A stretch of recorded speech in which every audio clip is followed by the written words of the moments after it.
সাভারের পরিত্যক্ত পৌর কমিউনিটি সেন্টারের দ্বিতীয় তলায় অজ্ঞাত দুইজনের পোড়া মরদেহ উদ্ধার করা হয়েছে।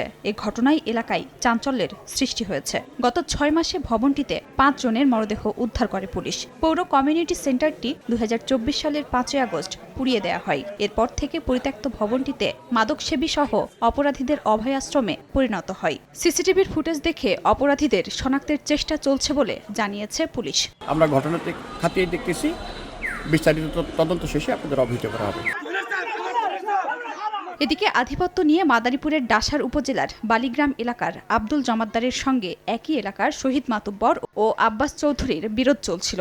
এর জেরে মঙ্গলবার দুই পক্ষ ধাওয়া পাল্টা ধাওয়া সহ হাতবোমা বিস্ফোরণ ঘটায়। পরদিন দুই পক্ষ আবারও সংঘর্ষে জড়ায়। এ ঘটনায় গুরুতর আহত আব্বাস চৌধুরী রাজধানীর একটি বেসরকারি হাসপাতালে চিকিৎসাধীন অবস্থায় রোববার দুপুরে মারা যান।